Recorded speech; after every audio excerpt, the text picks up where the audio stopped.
Hi, and welcome to Discover La Jolla, where we showcase the jewel of San Diego, and that is La Jolla, California. I'm very excited this morning to have Jack McGrory in here. Hi, Jack.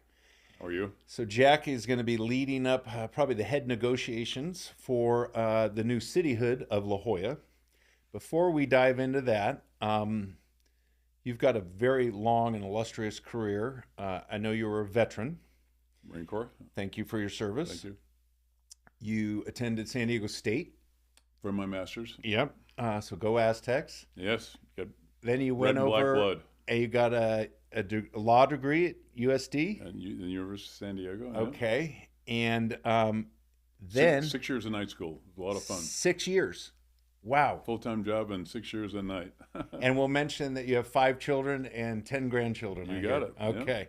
So you got your hands Who full. love La Jolla. Yes, and that all love La Jolla.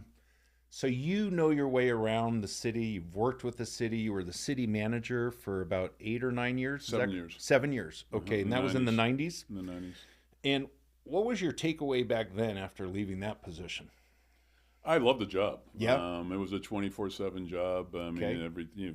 police, fire, water, sewer, parks, libraries. I mean, Everything. everything. Probably 95% of people who live in the country their quality of life is determined by local government. Okay. You've got the state to take care of higher ed and lower income people, and the feds to take care of national security. But your basic quality of life is determined by how well your cities do. Right. And so it was a really fun job. Okay. After that, what did you do? Well, I got to know Saul Price, Yep. who was the founder of Price Clubs. We were partners in the redevelopment of City Heights when I was city manager. Okay. And then he asked me one day when I was city manager, do you want to come and be CEO of Price Enterprises? Okay. And I said, what does that look like? And he told me the salary and something called stock options, which I had no knowledge of. Had to go home and research. And I said, good, I'm in. All right. 7 years was, 7 years was 7 annual budget cycles, and I had done everything I thought I wanted to accomplish as city manager. So going with Saul was a great experience, and he's probably one of the top entrepreneurs of our lifetime in the country. I mean, So you learned a world from him. he would tell me most mornings, and he'd come in my office, and I was right next door, say, I'm paying you a lot of money, and I'm giving you an MBA for free. There you go. and he taught me a lot. He was a great mentor. And you worked with the Padres? Well, Saul and I worked together for 2.5 years, Okay. and we grew the company, and then we sold it. And then I had a decision to come to La Jolla because my office was down at the original Price Club down on Marina Boulevard. Okay. And he made sure those offices were very Spartan. I'd never seen anything like those offices, I'm telling you. Yeah. They were small concrete floors. I mean, Yeah. it was No frills. no. He wanted to prove the shareholders they were getting a bargain when people came in. So then I had to decide whether to come up to La Jolla and work with him here. And at the same time, John Moores and Larry Lucchino came to me and said, why don't you come and run the ball club and be president of the company to build Petco Park? And so I spent my next 3 or 4 years overseeing the building of the park. Thank you for doing that. Oh, it was great. I mean, San Diego thanks you. Larry and I had a great partnership, and he was kind of the creative genius, and I was the guy running the budget and the nuts and bolts of the ballpark. But it was great. The whole thing was fantastic. We hired a bunch of young kids. Yeah. Eric Judson and Mike D. All these guys. Sam Kennedy, Samson, and president of the Red Sox, and he took a bunch of guys with him to the Red Sox. And when Larry became an owner. And then we had we grew CEOs around professional sports. It was really impressive what later happened. Theo Epstein was my legal intern at Wow. USC Law School, and he was writing all our contracts, and he went off to have a great career with the Red Sox and then the Cubs. So we had a great time. And when I get done with that, and when we opened the ballpark, Saul called me and said, I know you're bored with baseball, so why don't you come back to La Jolla and we'll run a couple of companies. We'll buy back the company we sold, which is a typical Saul thing. Yep. So we bought it back, and we formed Price Legacy Corporation, Okay. which was a nationwide REIT, 50 shopping centers. And then one day he said, why don't you go down to Panama? And I said, Panama? I don't want to wait. We're going to have squat down in Yeah. Panama. What am I going to go down there for? Well, you're going to build a price club, and we're going to open up a company down in Central America and South America. So Jeez. okay, and All off I righty. went to Panama and met this guy Bully Barcenas, who's a typical Panamanian, white suit, white Panama hat. Meets me at the airport, and we built the first store. And then the Costa Rican saw it, and it was like a Costco, exactly like a Costco. And the Costa Ricans saw it and said they wanted one in San Jose. The Guatemalans came in, they wanted one in Guatemala City. One of my favorite calls, I got a call from Daniel Ortega, who was the Okay. president of Nicaragua, who was feeling left out on this whole thing with the Oh, price. reached out and wanted one Yeah, too? he calls me up and says, "Why don't you come over? I got free land in Managua." And I said, "It's a pretty poor country. I'm not sure the demographics going to work." But he said, "I'll make it work. Don't worry." Huh. So I show up in his office and he says, "Well, where's your security?" And I said, "I don't have any." Yeah. He says, "You're in Nicaragua, right?" And we built a store there, and then we went on all the islands out to Barbados. Wow. And then Saul said one day, "Go down to Bogota." I said, "Bogota? Yeah. Keep there's pushing me farther and farther yeah, there's away. a revolution going down Yeah. there with the FARC." And he said, Yeah. "No, don't go down there. You'll be fine. That's winding down." And he calls me the next morning. He says, how's it going down there?" "Well, the FARC blew up the police station 2 blocks away at 3 o'clock in the morning. Other That's than how that, it's I'm going." having a great time down Yeah. there." Thanks for sending me here. And then we built 10 stores in Bogota and out to Cali on the Pacific coast, and then Barranquilla and Medellin, Jeez. and What a career. 60 stores. Wow. So, So now fast forward, you live in La Jolla, Yeah, La I have my Jolla own- resident, you love La Jolla. I have my own company, Okay. La Jolla Management. Yep. Murray Gallinson and I formed it. Murray unfortunately passed away. So I've got this company, real estate and investments, and then on the CSU, California State University Board of Trustees, Yep. which is a very busy job. I'm in charge of finance and investments. And then I'm the chair of the Freedom Park campaign Okay. to build a park next to the USS Midway on Okay. the old Navy Pier, All right. which is going very, very well. Good. And president of Youth Tennis San Diego. We operate the Barnes Center, and Oh, we're kind of the headquarters for tennis in Right. San Diego, and we have I a was blast. just down at the Barton Center. It's a wonderful center. Yeah, we It's built the place for tennis. We built 27 pickleball courts, Yeah. 7 padel courts. Jeez. We've taken the revenue from $1.5 million 4 years ago to $6.5 million this year, and we're on fire. We've had 7 professional tournaments, and So you've demonstrated that you know how to get things done. You know how to work with big companies. You know how to manage money, manage projects, get things built. Obviously, interact with the right people to have this, which I guess has led you now to this position of bringing La Jolla to become its own city. unfortunately, I had a couple beers with Ed Witt down at the Beach Club. and that's what And led to this. That led to it. I've been very skeptical about the whole thing. And Okay. I think a lot of La Jollans have been too. Yep. And I watched Trace Wilson really kind of form the whole Yep, effort and Spearheaded guide it from the beginning. and Yep. got a lot done. He did. He pushed this ball further than anybody else has. That's true. I mean, let's talk about that. I mean, this has been talked about in La Jolla since the 50s, 60s, 70s. It seems like every decade it gets brought up. Why isn't La Jolla its own city, and why aren't we self-governing ourselves? But this time it's different. Yeah, we qualified the signatures to get Over 9,000 signatures, yeah, right? to get over 9,000. Okay. 47,000 residents, which is a really good It's a big number. Yep. And LAFCO accepted the petition. The city of San Diego has fought it as much as they can. They've lost. Mm-hmm. They actually had to pay our attorney's fees, $116,000, because Okay. the judge was not impressed with What they did. how they handled their conduct in court and all. Okay. But I was skeptical at first, but the more I've watched the city of San Diego and what is really a disastrous system of government down there, I mean, nobody's really in charge. Nobody's accountable. Dealing with the city is a nightmare. I'm in charge of for the foundation a project to improve Girard Street. Right. We're starting out Streetscape, right? Yeah, streetscape. Yep. So we're starting out with 2 blocks, all the way from Prospect up to Silverado, Yep. and turn it into a really nice public park, public plazas on the intersections, mid-block by More trees, Girard more Street, benches. Yeah, more benches, trees, catenary lights, a lot like Little Italy did. Yep. And it took us 3.5 years to get a permit. Because of the city's The red tape. absolute, incredibly difficult process to go through.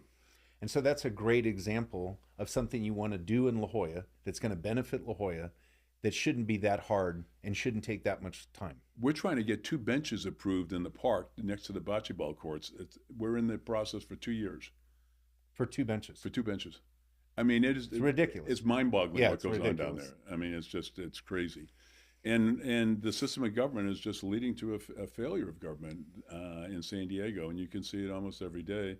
And you look at the infrastructure in La Jolla and Yeah. streets that are virtually impassable. Yeah. And we La got Jolla Village staircases Drive. down to the beach that Yeah. are falling apart, Yeah. public restrooms that need Yeah. help. It's incredible. It took them 3 years to build the restrooms at the Cove. At the Cove. And I I mean, think it costs it's not that millions difficult. of dollars. Yeah, oh yeah, way over budget and change orders. Right. It's just the system. The system's not working. Right. And I just became convinced that we could do a lot better on our own. Okay. And have a elected city council, 5 members, have a professional city manager with a professional group of managers underneath that person. We can do it one heck of a lot better. And La Jolla, the quality of life would improve, our infrastructure would improve. We can just do it better. And so just to update our viewers that are watching right now, we're in the process, the board is, of hiring a third-party consultant to do a real large fiscal analysis. We've done a preliminary comprehensive fiscal analysis, Yep. which is the term that LAFCO uses. Okay. This is all under the jurisdiction of LAFCO, So LAFCO, for our viewers, is the Local Area Formation Commission. Local Agency Formation Yes, Commission. that approves and helps facilitate creating a new city. Annexations, Annexation. de-annexations, Got it. special districts. I mean, they're overall. Yep. And they actually do service studies of the cities too, to Okay. find out how they're doing for the legislature. And they've been very supportive. And now we're into the next step in the process with the signatures being qualified. Yep. The preliminary study being done, which proves we are financially viable as a city, independent of San Diego. And now we go to the final study. And we're interviewing in the next couple of weeks. A committee is interviewing with me as a representative for the City of La Jolla effort, Okay. and then the president of ME, the Municipal Employees Association, the CFO for the city, Okay. and the CEO for the Chamber of Commerce. So the Okay. 4 of us will interview, along with the staff of LAFCO, the 2 respondents that we have who are interested in doing this final study. Okay. We'll pick that group by the end of April, and then we'll commence the study. And that'll be the final study, and that will try to prove that we are financially viable. The first study showed that our revenues generated by a city by itself would be about $85 million. The expenses were about $77 million, so we're $8 million to the good. We'll have to deal with the city in terms of a transition, and we go to the vote of the electorate in November of 2028. So that's about 30 months away. Yeah, so we'll get So- the study done. Got it. We'll go have the LAFCO hearings. They'll have a series of public hearings about it. Then we'll go on the ballot. Wow. So it's happening. Oh, it's going to happen. It's happening. So for our viewers, it's important to note, because a lot of people think, oh, La Jolla is this wealthy community and the city can't afford to let them go. And, you know, this is going to have a huge impact if the city lets La Jolla become its own city. But that's not quite true, is it? No, because the whole effort has to be revenue neutral. Revenue neutral. And it has to be fair to the city of San Diego, and it has to be fair to La Jolla. And so revenue neutral means that if we have an excess of revenues in our projections for at least 3 years, we have to pay what's called an alimony payment to the city of Okay. San Diego to make them whole. I see. And based on the preliminary study, that'd be about $8 million a year. Wow. And they would get $8 million a year. They would be alleviated of all of the deferred maintenance and infrastructure backlog that exists in La Jolla. We'd have to take that on ourselves. So there's some risk to it. We're going to have to really work hard on looking at the infrastructure, ways to pay for the infrastructure from the revenues that we have, and just make this community a better place. But if it makes sense financially, right, and the city's not losing any revenue, seems like it would be a benefit to the city of San Diego to release some of these liabilities and to shed them. It is, but I've worked 23 years downtown. Yeah, so that's why I'm asking the and question. the rest I of the wanna- city doesn't like La Jolla. They think we're, this rich community that's I got see. everything they want. They don't realize that we're getting the same lousy level of service that the rest of the city is getting. Got it. And in some cases even worse, because we're one of the oldest neighborhoods. Yeah, that's true. If you look at our water, sewer lines, our streets, they all go back to 1910 and 1920. Right, when it was originally formed. Yeah, and the city has not done well in terms of keeping them up. What's interesting about this effort is we will, if we succeed, we'll be the first city to de-annex from an existing city in the state of California since Coronado left the city of San Diego way back in the 1800s. When it was probably easy back then. Yeah, when life was a lot easier. Yeah. Yeah, right? This is more complicated. Wow. So really, this effort is going to get national news, but certainly all of California is watching. Yeah. Going to be watching And what happens. Yeah, and we're in uncharted waters. So we're kind of, the rules are going to be made as we go along under the jurisdiction of LAFCO. Right. So LAFCO is the controlling board and the controlling agency that runs the show. Yeah, it's not the city of San Diego, it's LAFCO. Okay, I think that's very important for people to understand that. Yeah, and so everything we do needs to be approved by LAFCO. And then if LAFCO approves it, it goes directly on the ballot. We don't have to go through the city government of San Diego. And when it gets approved, there's like a year transition period that all the services stay intact until you renegotiate. We had a meeting with LAFCO yesterday to kind of get our sense on it. They were saying it's the transition period is to the end of the fiscal year. So if the vote happens in November, it's going to be successful. Then we have until June 30th of the following year, 2029, I see. for the transition. Although I think we can negotiate that with the city. We'll have a new mayor. Hopefully that's more supportive. Todd is not real supportive of what we're doing. He probably doesn't want to be a mayor that lost La Jolla. And Kevin Faulkner lost the Chargers. I don't think Todd wants to lose La Jolla. I mean, it's fair enough. It's not a good report card. And it's interesting because the city, I think, is really governing 1.4 million. Yes. And the city of La Jolla is more like 47,000 people. Yes. So it seems like the smaller local governance just would have less waste and less bureaucracy and be able to do things so much faster. Well, we're going to have a city manager, who's a professional and who's going to hire professionals to do the job. That's the opposite of what's happened in the city of San Diego.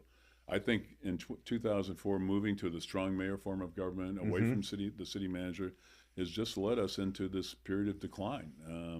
What has the city done in terms of big projects? Anything that's being done right now in the city of San Diego, and I've been involved in a lot of it, is not with the city of San Diego's partners. We did Mission Valley and the new campus for San Diego State and Snapdragon. The city they sued us twice. When you were building the new Snapdragon, the city sued you? Oh, twice. And appealed it twice. Huh. With the full support of the mayor at the time and the council. The only council member who supported that was Barbara B. from La Jolla. Okay. We went up against them. They the mayor and council wanted Soccer City to get Mission Valley, which was just a power grab by a bunch of private developers. I see. And we went against them, and we got 55% of the vote, and they got 29% of the vote. And you pulled it off. Yeah. And you built a beautiful stadium. Yeah, it's working out great. I think it's important. But there's a series of projects like that. Okay. The shell was built. The Rady shell. I chaired the campaign for that. We didn't get a nickel from the city or any city support. It was all privately funded. And that's like, the most beautiful place in the world. Yeah. And right in downtown. And look at Freedom Park. We're doing Freedom Park. We're rehabbing the Navy Pier. Right. 100 years old. No help from the city whatsoever. So tell me about that project. I'm not as familiar with that project. What are you doing there? Well, next to the USS Midway is an old Navy pier where everybody in World War II disembarked and they went off to war in the Pacific. It's 100 years old, and we're going to turn that into a veterans park with good. grassy park, and amphitheater, a trail for freedom, the Freedom Trail that goes through the park. It's going to be a very cool addition to the waterfront. Yeah, but the city's not involved, and so if you look at all the big projects that have happened, it's without the city of San Diego. And interesting. Yeah, it's being philanthropic efforts, private sector efforts, what's driving the city right now. And I guess going back to the Cityhood of La Jolla, that's also privately funded, right? I mean, we're looking for private donations. Nobody from the city's kicking in any money. This is all private individuals, local individuals, local businesses. It's like Mission Valley and San Diego State. They've sued us, as you pointed out before. Right. They sued us and lost, and they had to pay $116,000 in attorney's fees. So the city is a blocker, not an enabler right now. Got it. And so we're going to overcome that. I don't do these projects and look at them like we're not going to get it done. Right. No. Failure is not an option. Perfect. I think it's important to point out though that, and I've heard this a little bit, that this is not a partisan effort. This is not a Republican move. This is not a Democratic move of the city of La Jolla. This is benefiting the residents of the city of La Jolla. And this is not, it doesn't have political. There is absolutely no backing. political connection to any party Okay. whatsoever. This is a nonpartisan effort. Okay. It's a broad-based, community-based effort Good. to try to self-govern. Right. It's pretty simple. Yeah. And it seems like we deserve it. We have some of the most beautiful beaches, the most beautiful homes, residences, amazing businesses, amazing people. And it's one of the, I'd say, the top destinations, right, for tourists coming to San Diego. They all want to go down and see the seals and La Jolla Cove. It's busloads of tourists coming into La Jolla every day, to see the attraction. And it's a beautiful place. And it's a discreet place inside the city. Right. But it could be better. It could be a lot better. A lot better. Well, Jack, thank you so much for what you're doing. It's great to have you on board. I think it's going to be wonderful for La Jolla. You've done so much for San Diego as a whole with all of this. I mean, thank you for everything you've done. And I'm really looking forward to working with you and seeing how this all turns out. Well, we're looking to have a good partnership with you as well. cityoflajolla.org. Here we go. All right. Well, we'll see you on the next episode of Discover La Jolla. Yeah.